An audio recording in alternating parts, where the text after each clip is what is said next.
hormones. 40 comes around, men, the testosterone levels tank.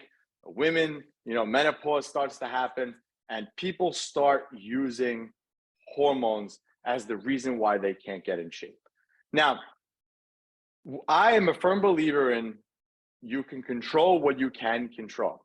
And you can't control your hormones to some extent. Like, yes, you could, exercise and take care of your body, and that will also help your hormones, but you can't control what's actually happening, right? Like, I can't wish for my testosterone to go up.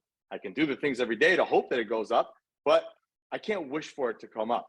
So you have to keep this in mind. When it comes to hormones, you can't use that as an excuse. Going back to what I said earlier, the time component of it, you can still get in really, really good shape. Whereas in the past, it might take you 12 weeks to get in really good shape. Now it might take you 24 weeks. But who cares, because you're still on this journey and you're still better than you were. And you're still checking those boxes to stay healthy into your 70s, 80s, 90s. That's the goal. That's the goal. So when it comes to the hormones, I just want to say, don't use that as an excuse. Just use it and understand that, okay, it's happening to me. It's normal. It happens to everybody. But it is just, you have to look at the time component of it to be different. And it's just going to take you a little bit longer, but you will get there. Yes, some days it could be frustrating because you used to lose fat faster, but it doesn't mean it's impossible. And that's the thing, is you can't let that deter you from stopping.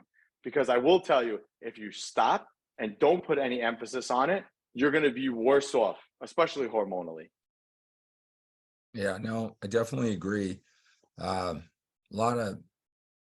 Currently, a lot of fitness influencers, that's the route they've chosen. They've already made that decision. You have a lot of hormone clinics out there that, that's how they make their living. They've already made their decision that is the only way to go, the best way to go.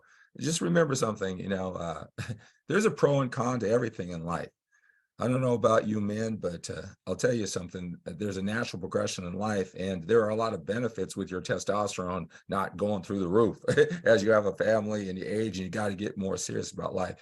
So with anything, there's life and pros and cons. But I'll tell you this, when you feel confident that you have a nutrition plan and an eating plan, and you're following through, and you're just leaving it all on the floor, so to speak, you're doing what you take. I mean, you could deal with that.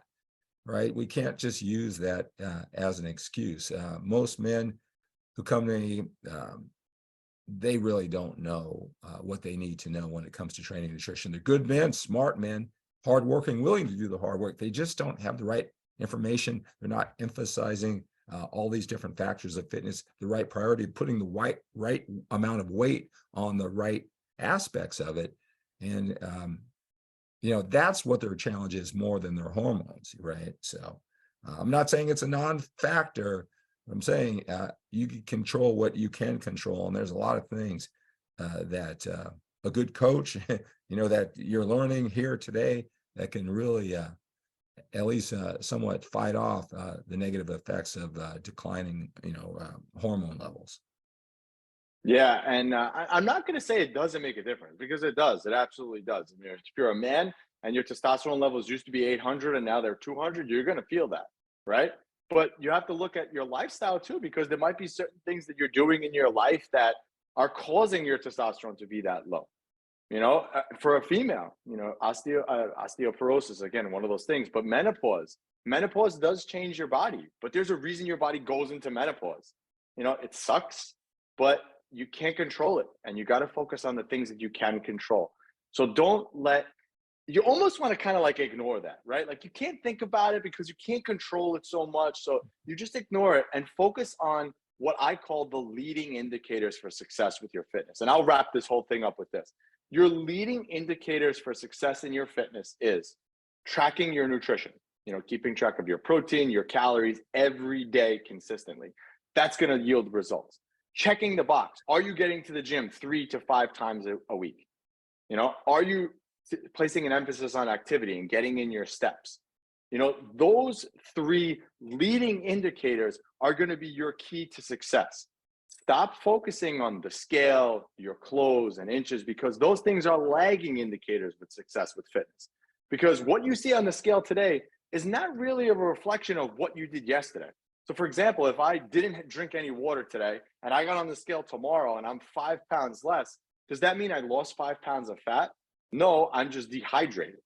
So you have to focus on those leading indicators and going back and building a strong neural pathway for making those leading indicators habits that you do every day will lead you to have ultimately what you want, will reverse that aging process, keep you strong so you can keep up with the kids and the family, and ultimately give you that body that you desire.